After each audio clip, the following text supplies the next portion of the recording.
The beauty industry produces over 75 billion units of plastic packaging each year, and the vast majority of that ends up in our landfills or in our oceans. Every time I say that sentence, I still can't quite believe the words that are coming out of my mouth. This industry I work in is literally drowning our planet in plastic packaging. And when you consider that it takes the average shampoo bottle over 400 years to break down, you can see that something urgently needs to change. Luckily, the beauty industry is also full of innovators. People who have come up with fascinating solutions to our insatiable desire for endless consumption of personal care products. And if we can start to shift our beauty business as usual mantra and pair it with some of these packaging innovations, then we stand a chance of even vaguely pushing the beauty industry in the right direction towards sustainability. And I'm not just talking about recycled materials either. I am talking about using innovative, sustainable sources, such as mushrooms or seaweed, to form the basis of our jars and capsules, or packaging that has a new function once you're finished with its use. I'm joined today by two different innovators who are going to show you exactly what's possible in sustainable beauty packaging. Make sure you listen to this whole episode so you see what the future holds for our cosmetics, jars, bottles, and pencils.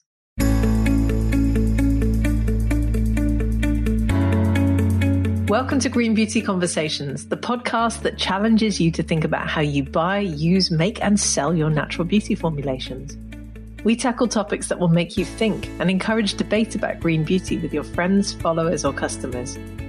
I'm your host, Lorraine Dahlmeyer. I'm a chartered environmentalist, biologist, and the CEO of award-winning online organic cosmetic formulation school, Formula Botanica.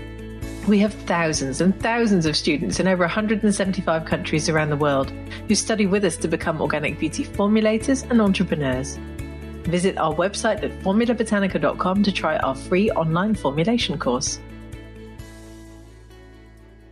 I want you to firstly think about the way that packaging is disposed of. We talk a lot about recycled or recyclable materials, which in the case of plastics, I think most people now know are generally not recycled again.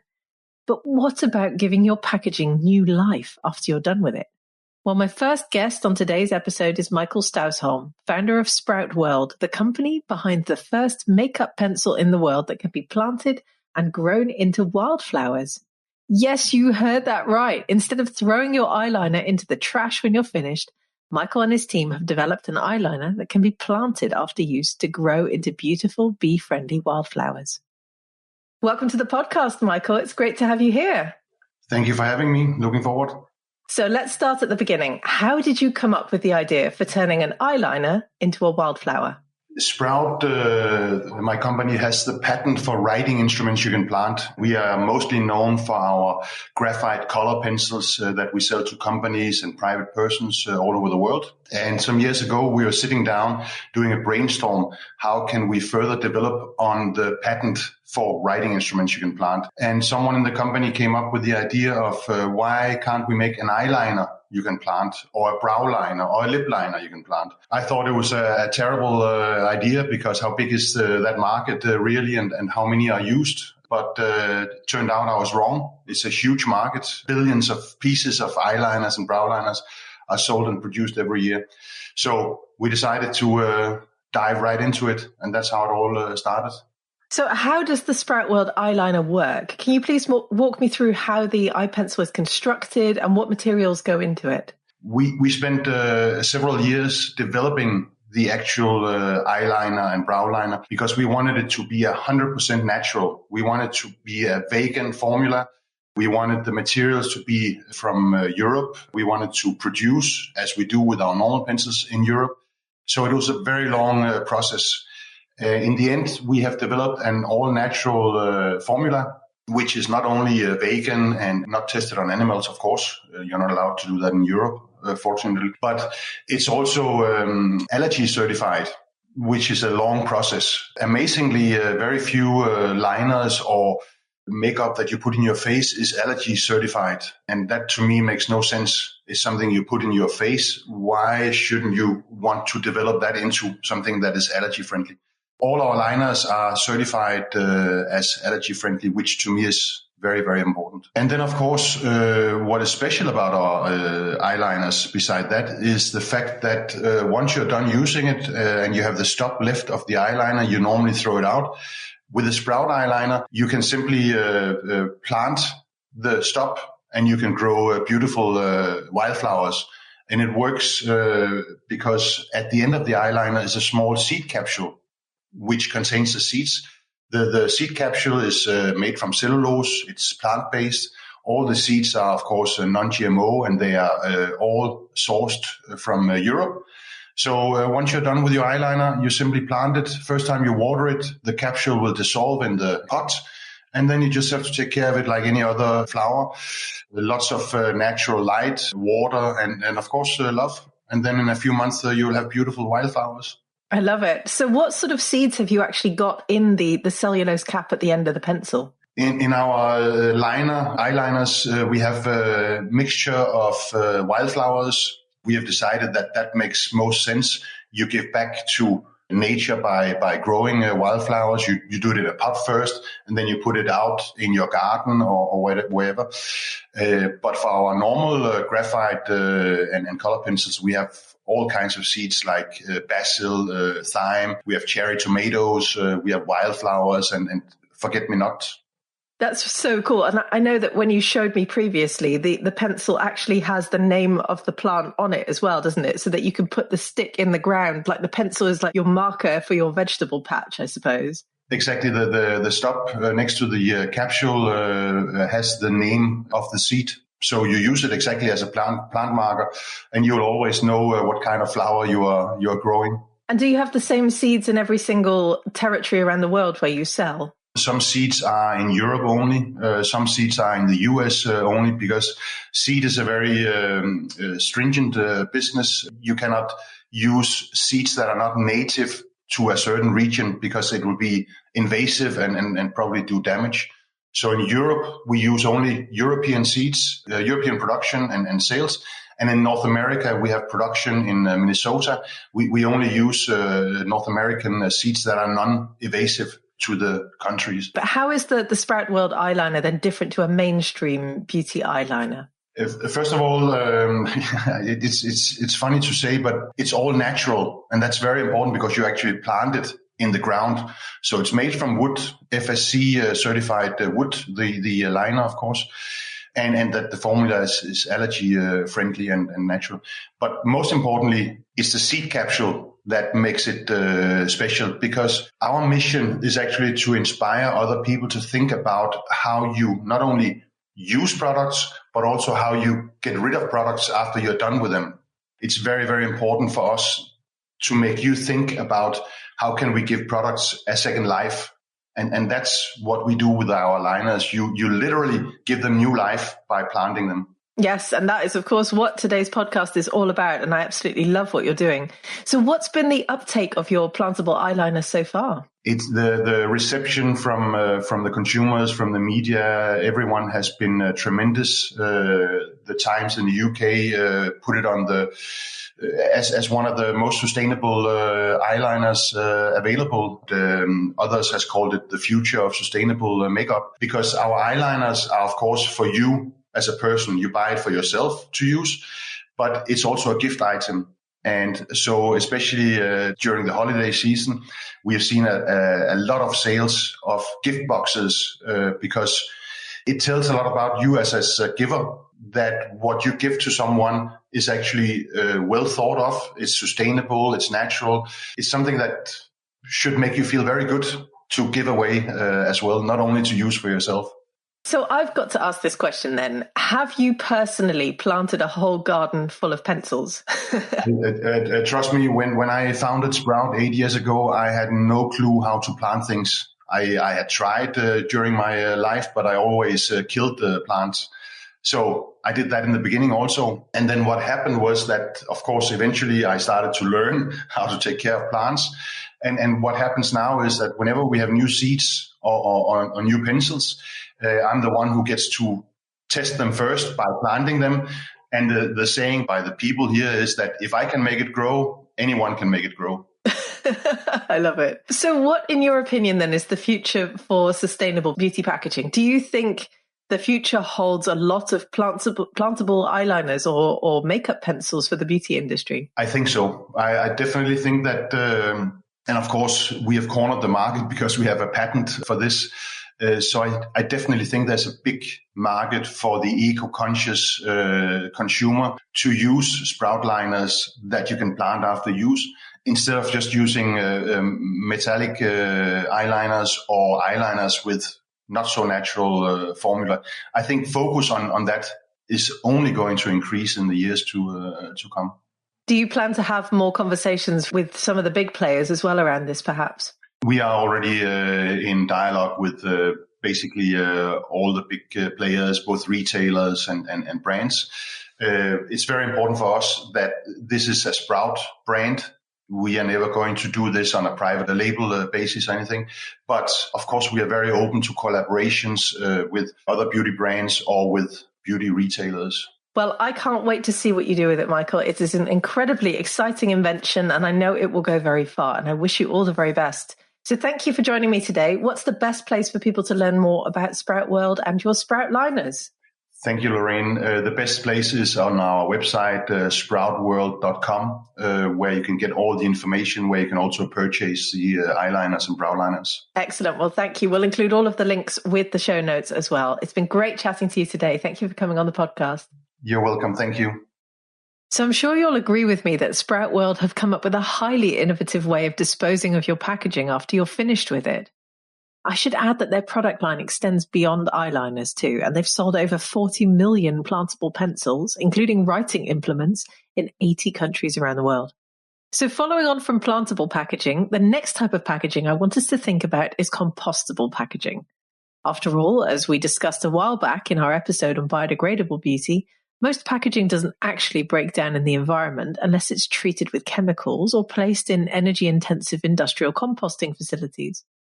One highly innovative brand called Magical Mushroom, which is even used by some Formula Botanica graduates such as Ornku Skincare, have created a natural alternative to fossil fuel-produced polystyrene and other polymers at industrial scale in any size, shape or form.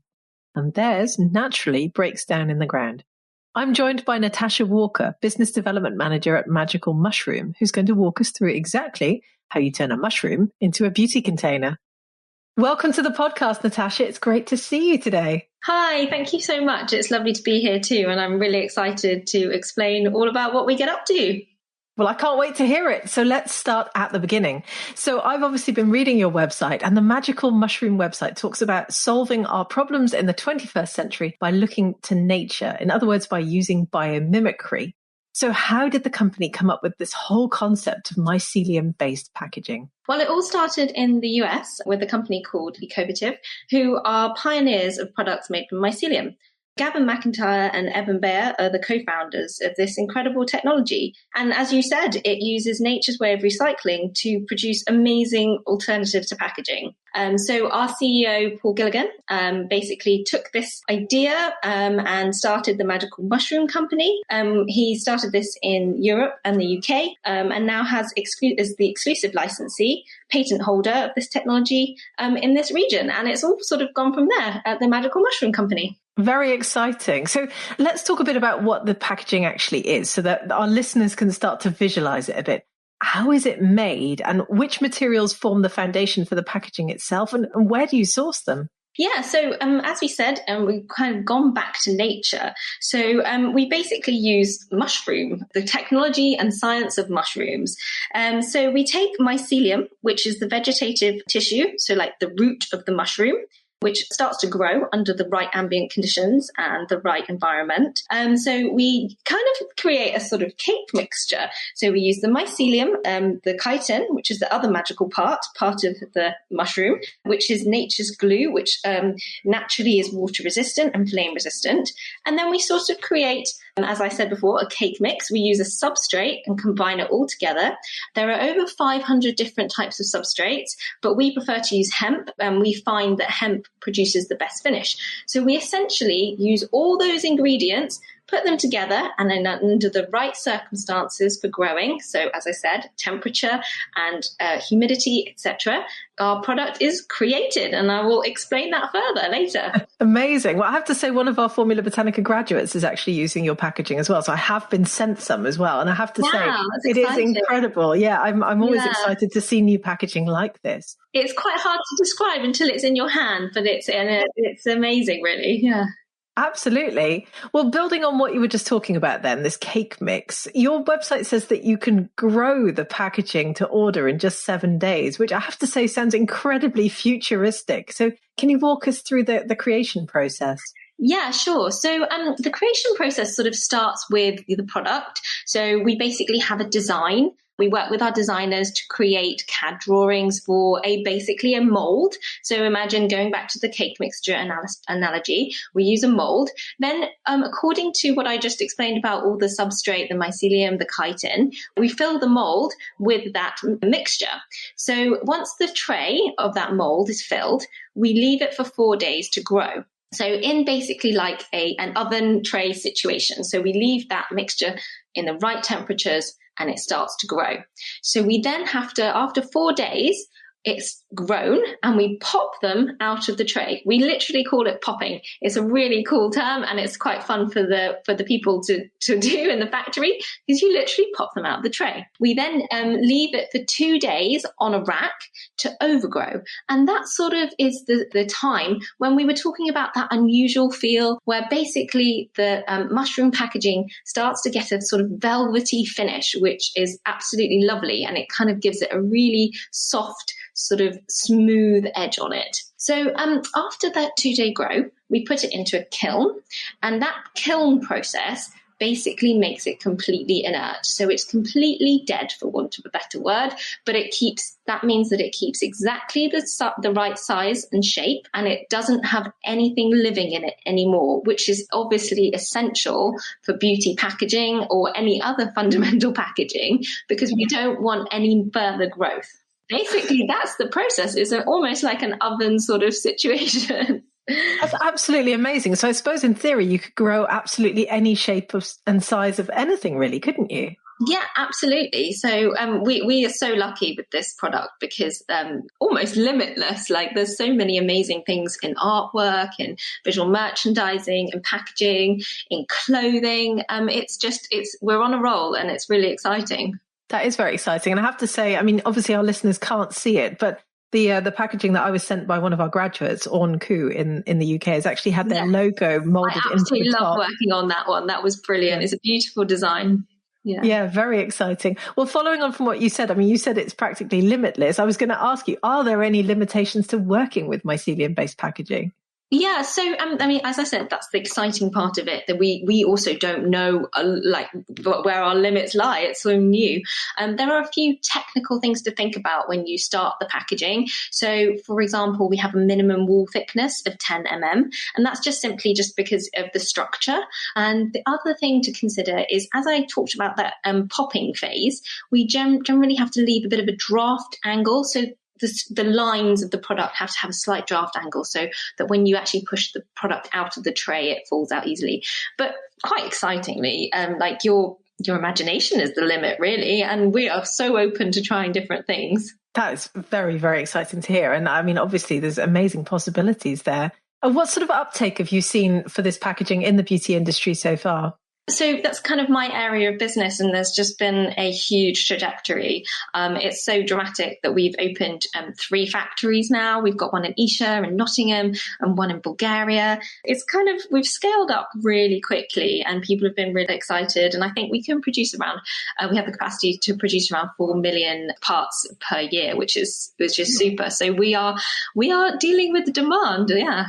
That's incredible. And how many beauty brands have you seen actually use this type of packaging so far?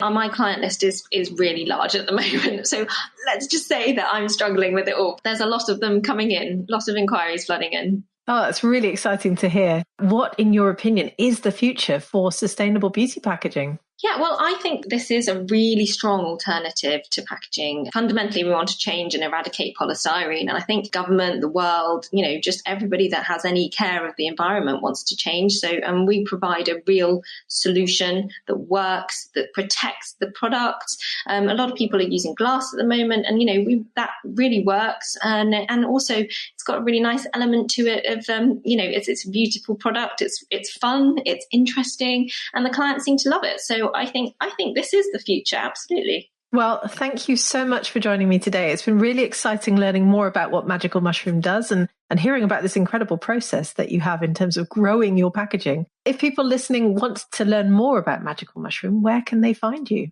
We are at online on our website, which is actually being relaunched at the moment, which is exciting to show all our new case studies.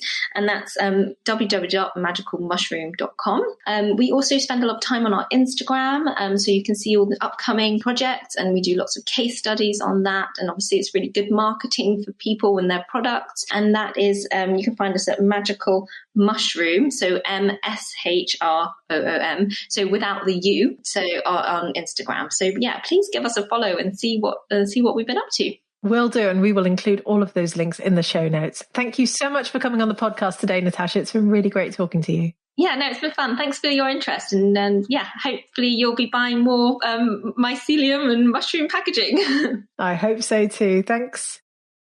As we've seen, there are many innovative ways that we can reuse the containers that our beauty products come in, or clever materials that we can incorporate into packaging that breaks down quickly and efficiently in the environment without causing harm.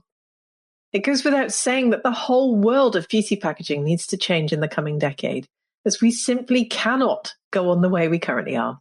I, for one, feel heartened to know that there are brands such as Magical Mushroom and Sprout World who are thinking about the packaging problem and trying to come up with innovative solutions. And I can't wait to see what other packaging suppliers and beauty brands invent.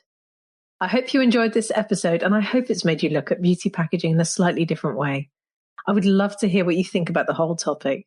Please do come and leave us a comment on our social channels, as we love hearing from you. And make sure you take part in the sustainable beauty polls and chats I run over on my Instagram channel at Lorraine Dahlmeyer.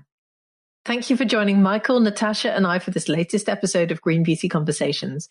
I hope you enjoyed it. If you did, please do leave us a 5-star review so that other people can enjoy these conversations too. Make sure you subscribe to our podcast on iTunes or Spotify or whatever your favorite podcast app is, and stay tuned for the next episode.